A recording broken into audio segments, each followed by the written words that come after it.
Sharifi, lecturer at the Department of Linguistics and president of the Kurdish American Education Society.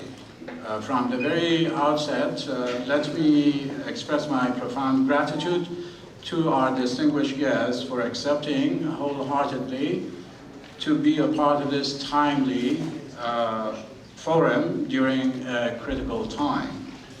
I also appreciate the co-sponsorship of multiple departments and student associations on campus, including anthropology, Middle Eastern studies, political science, journalism and mass communication, geography, international studies, multicultural center, Persian Student Association, History Student Association, Anthropology Student Association, and Anthropology Graduate Student Association. Hopefully I did not skip. Some of us may wonder why this forum, and why is it significant after all? All of us to different degrees are aware of the gravity and colossal tragedy that is plaguing both Syria and Iraq in a series of deepening and intractable crises.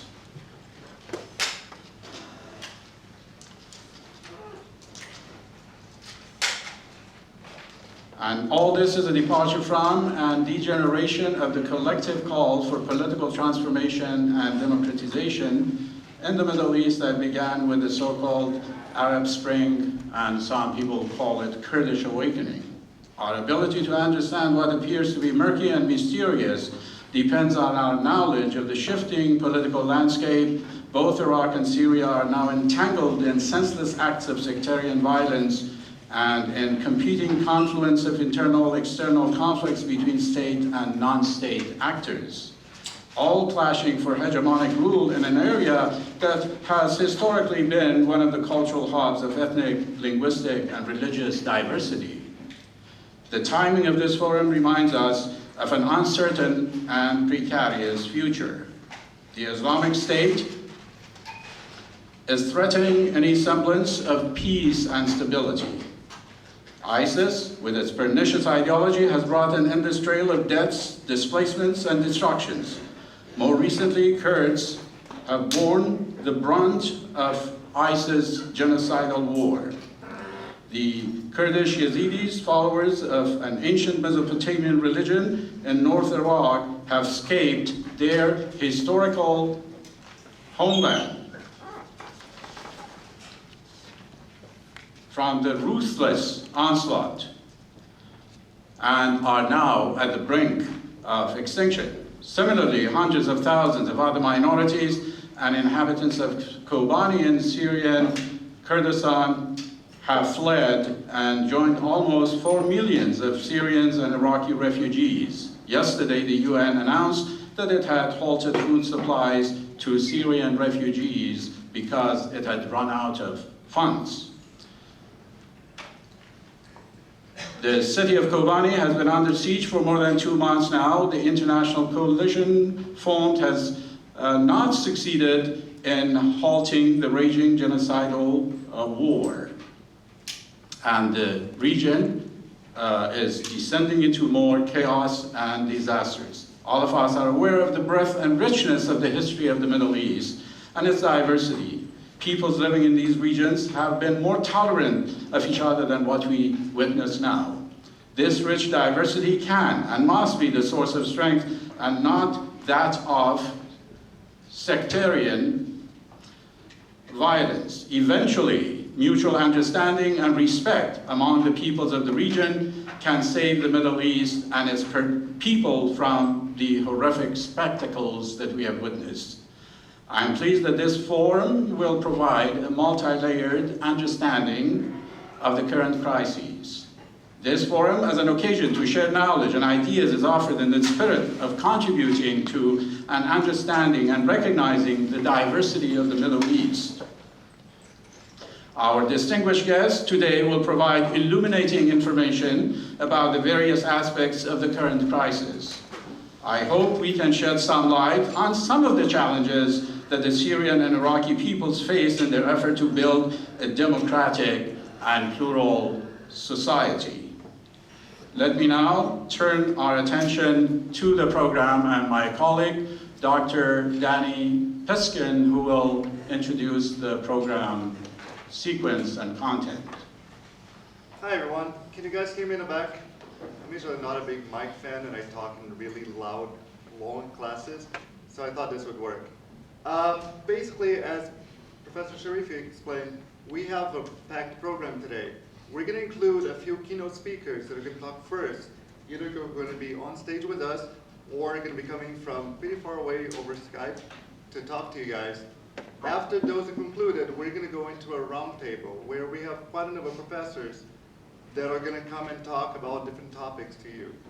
So without further delay, and because I know our first speaker is actually waiting for us over Skype, our first speaker is actually Jared Russell, who is a researcher and author of the book Heirs to Forgotten Kingdoms, Journeys into the Disappearing Religions of the Middle East.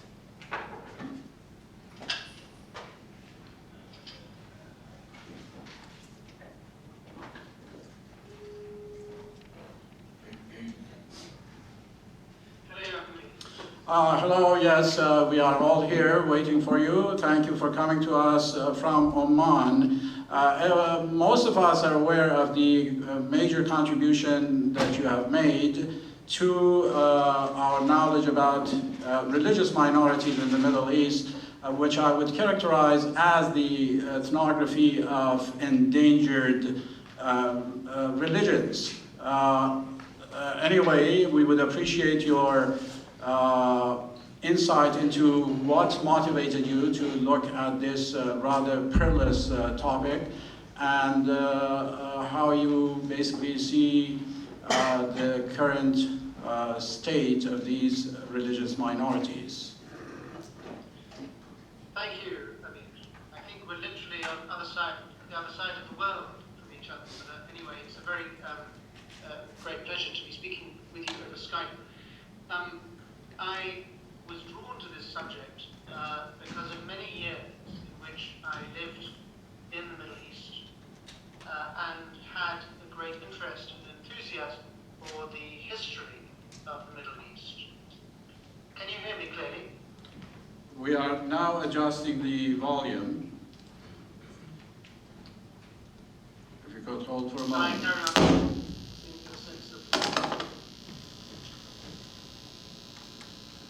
Just a moment. Could you talk so that we test it? Yes, carry on speaking. Can you hear me clearly now? I do. It's just the auditorium sound, which is not...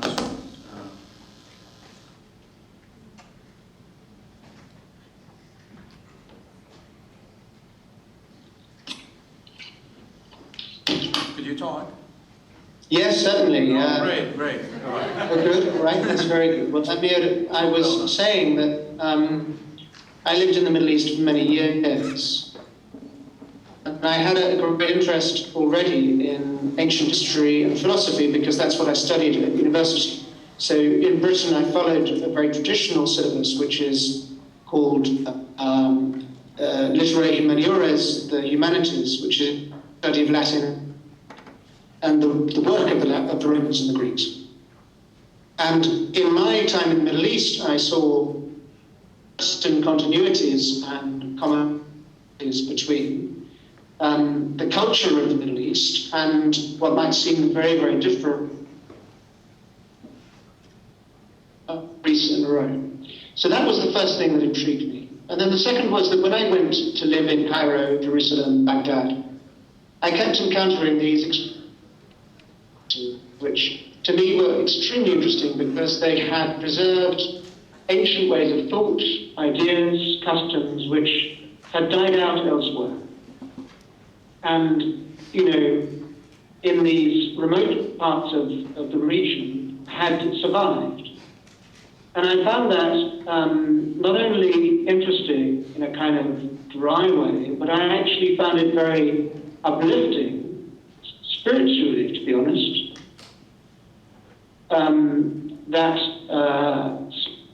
Of diversity in the Middle East.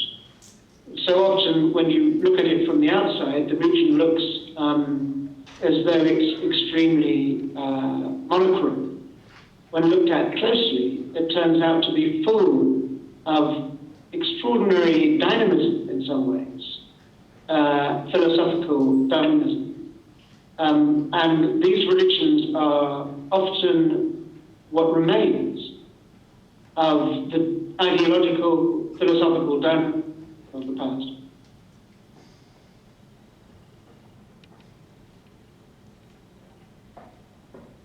Can I check whether you're hearing me clearly? Sure.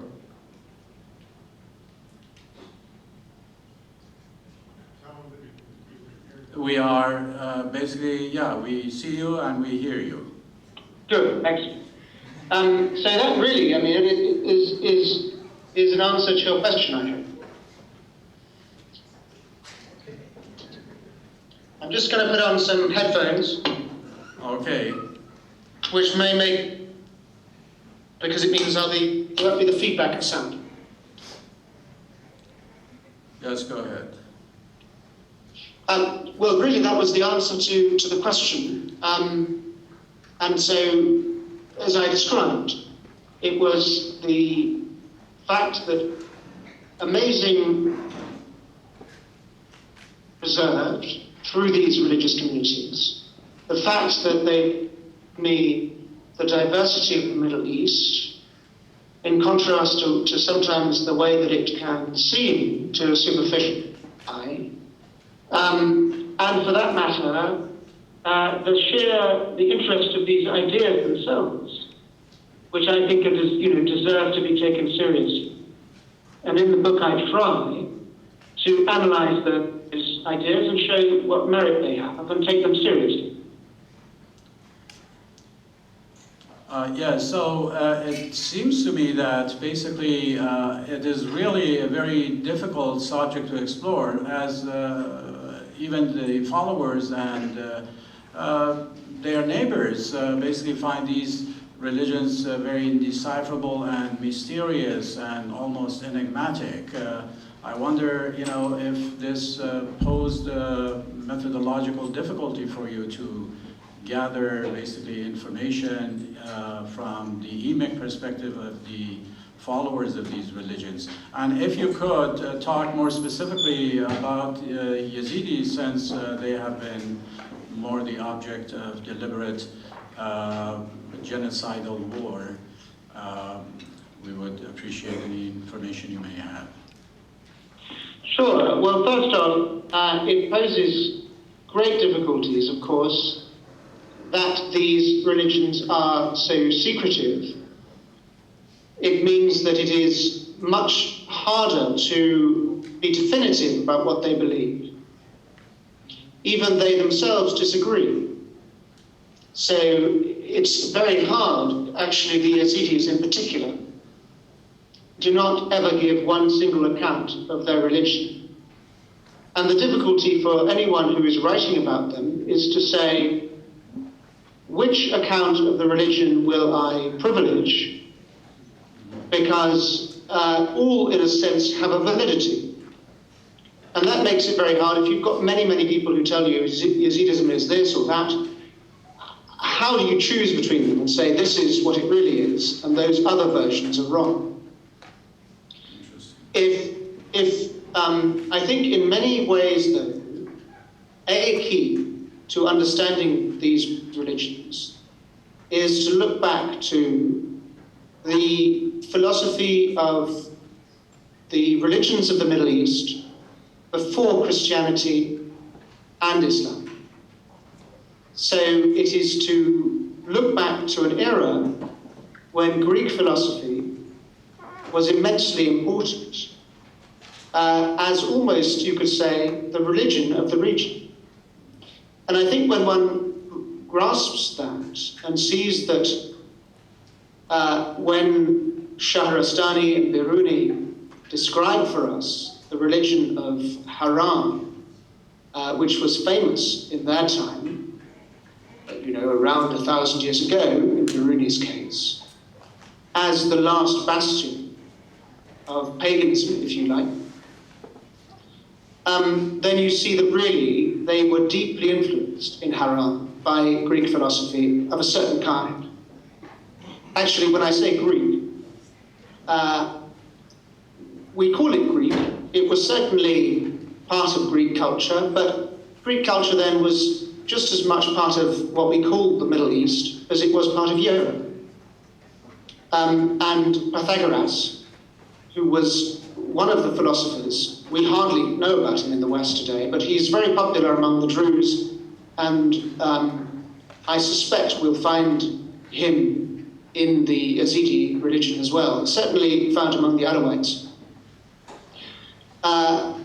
Took many of his ideas from the Middle East. Travelled to Iraq, travelled to Egypt, or claimed to have done so. And his father was allegedly born in Tyre. So you have a connection with what we would call Lebanon. Now, if you look back to that era, the era of Neoplatonism, then you'll discover there a number of themes which you will also find in the religion of the Druze and the Alawites, and to some extent the Yazidis. So you will find there, for example, a belief in one God that is unknowable. The Druze don't refer to God as Allah on the whole, they refer to him as creator of the universe. And actually not quite creator of the universe, but rather cause of the causes of the universe. And that's a very important point, because what the Greeks believed in was a God that was much more remote than the Christian or Muslim traditional view of God.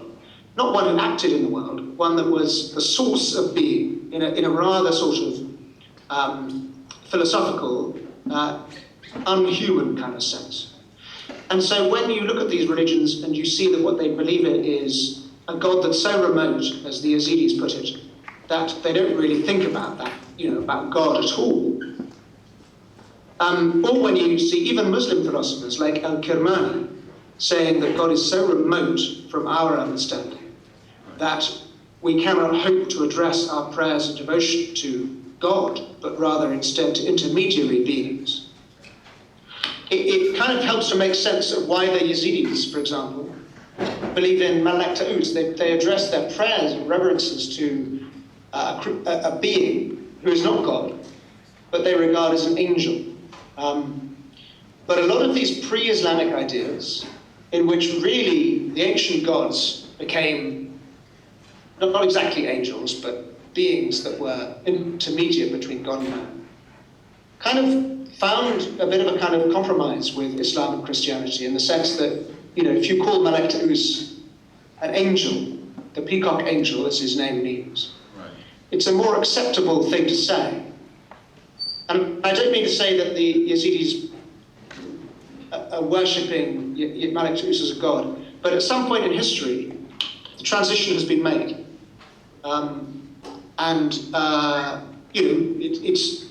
It's a bit like in Europe. Obviously, some of the properties of the ancient gods were given to figures like the Virgin Mary. It wasn't, I don't wish to say that it was a sort of simplistic thing in which ancient pagan cults kind of were adopted in Islam or made Islamic, but rather that there was a sort of slow elision between the two. Understanding that context made it a bit easier to sort of decipher some of the slightly puzzling things.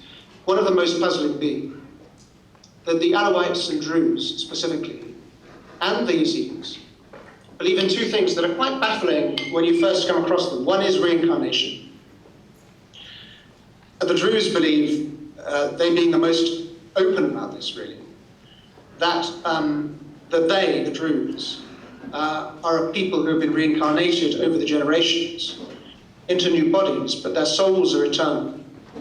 And that means that they can be, in a sense, the same people as those who existed 1,000 years ago or longer ago. And that has serious, social implications. It also has very interesting philosophical implications.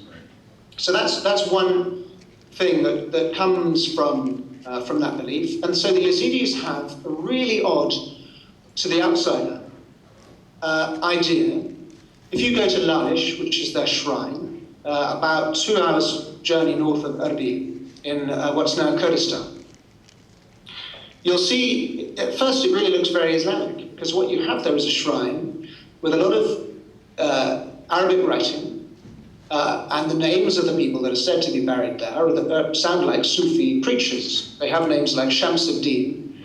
Sheikh Adi bin Musafir, the founder of the Yazidi religion, was a Muslim missionary, apparently. There certainly was a man of that name who was, according to contemporaries, a genuine Sufi thinker. And he really did go to that area to try and apparently convert people to Islam. The Yazidis don't accept that account of him at all. They say that he was an earthly manifestation of Malak Tauz. And again, that's not totally divorced from the idea that the So Druze this was and the... during yes. what century exactly? 12th century. 12th century. But they do go back, as you said, to ancient times. Could you tell us approximately how many years when it comes to the origin of Yazidis? Well, it would be... the oldest human literature is 4,100 years old, so that's the Epic of Gilgamesh. We don't have any other written source or anything composed by humans that is older. And that refers to a ceremony of bull sacrifice, which was carried out at that time in southern Iraq, to the god Shamash. And the Yazidis today, I mentioned that they have these apparently Muslim figures, Shamsuddin, whom they call Sheikh Shams. And every year a bull is sacrificed at the tomb of Sheikh Shams. And it's very clear that this custom is the same as the ancient bull sacrifice conducted to the god Shamash. As I said, there was this transition between when things were called gods to when they were given new, more acceptable names and identities. In addition to that, Malak Tauz is a really complex concept. As you may know, Malak Tauz is both the angel, whom we call Lucifer, who rebelled, or Iblis in the Islamic tradition, rebels against God and is cast down into hell. The Yazidis say that he repented and was restored to favor. So there's a philosophical explanation and for that, but also Malak Tauz is revered in the form of a bronze bird figure, which Yazidis kiss is part of their ritual. And similar bird figures, we know, were revered in ancient Babylon and Assyria, at least 3,000 years ago. So that again, there's clearly an inheritance from the remote past, given a new guise, given a philosophical guise that explains it, justifies it, but it's the ancient custom.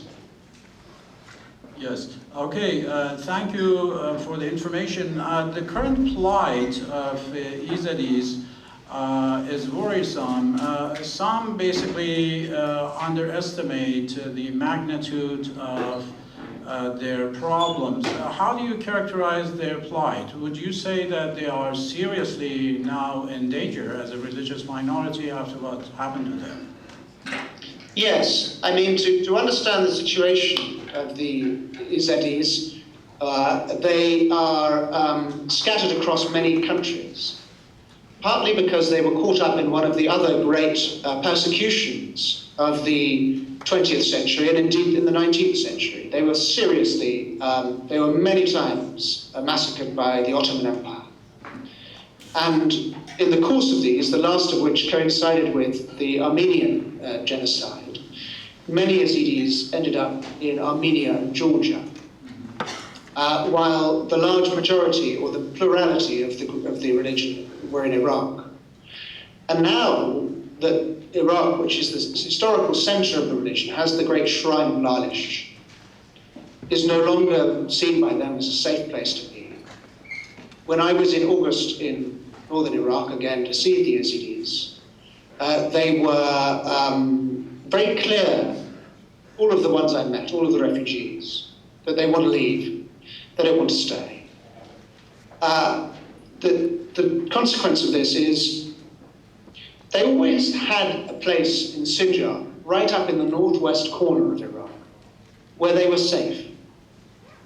In a sense, they were sort of not safe in the sense that Saddam got up there, moved them from their villages, corralled them into settlements where they were dependent on the government. But they existed there for centuries and centuries.